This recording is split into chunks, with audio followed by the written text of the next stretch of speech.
This week has a very pertinent message for us today that I can't help but share. As we know, Korach gathered Datan and Aviram, owned Ben Pelet from Reuven, 250 men of repute, and they gathered up on Moshe and Aaron and started hurling accusations of nepotism and taking all the glory for themselves. Now, Moshe, we know, did not want the job. He argued and argued. This is the last place he wanted to be. And he had nothing to do with the choosing of Aaron. God made him do that by command. And he was devastated. He was devastated by this. How could he prove to the people that this was not his decision? Only God could prove it. So he makes this test where they would bring the offerings. And he said, let's see whose offerings God accepts. Now, when he said this, apparently Datan and Aviram were not there because it says after that he sent for them and they refused to go up. And then you hear them further complaining and saying to Moshe, you took us out of the land flowing in milk and honey, which is where they were enslaved in Egypt, and that we will not go up, and even if you gouge out the eyes of the people there, we're not budging. They took the situation, they turned it totally around.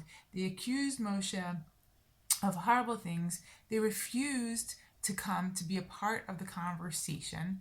They refused to go be a part of the possible solution to see who was right. And they just shut the door. They stood there firmly in their tents and refused to move. This reminds me so much today of identity politics, where people will say the most absurd things. They turn things around, accuse one side of doing things that they themselves are doing, and they refuse to have a conversation about it. If someone offers to bring proof, they refuse to see it. They don't want to know. They have their agenda for whatever the reasons are, and they won't listen, they won't see, they won't budge. And the weird thing is you see Moshe's response is he turns to the guy and says, don't accept their offering. Now, Moshe, who knew the full truth, why would he think for a second that God would turn and accept their offering? So this specifically proves that Moshe is indeed meant to be the leader as opposed to these people who wanted leadership. Why? Because Moshe, even in this situation, when they're blatantly wrong and doing just disgusting things and saying things that are false, still knows that, look, if they're coming to ask for leadership, they obviously have some good qualities, they have some merit, which they're basing this belief that they should have more on. And a leader can see the good in everybody. And Moshe probably understood that Datan and Aviram did have something good, that, perhaps they had merit, that God would show some sort of acknowledgement for the merit of the good that they had. And that's what a leader is, even in that darkest moment of where anyone else would be so angry, he still sees the worth in these people. And that's what a true leader is.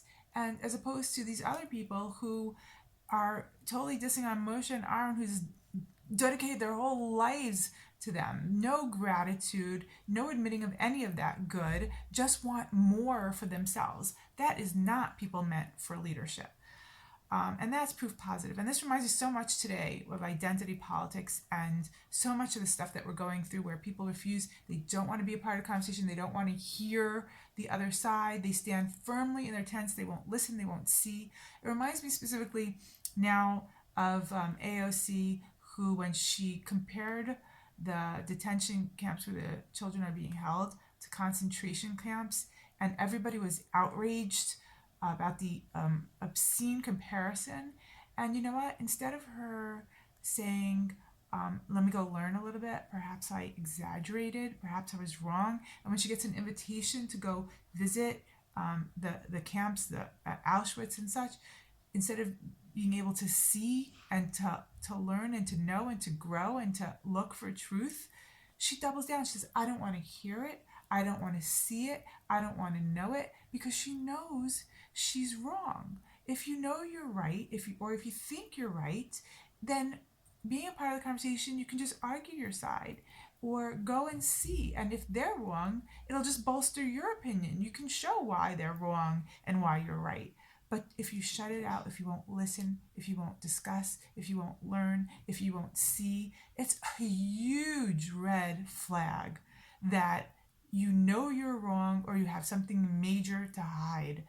And that's transparent. We all see past that. That is not somebody who should be a leader. A leader needs to be able to listen, to learn, to talk about, to see, and then to revisit and rediscuss and be able to say, I was wrong. I was wrong. That's what a leader can do. And to see the good and the right and the true in other people and other sides. That is a major lesson for us today. We need to take that to heart and to hear that so that we can progress and have a good future. Shabbat Shalom.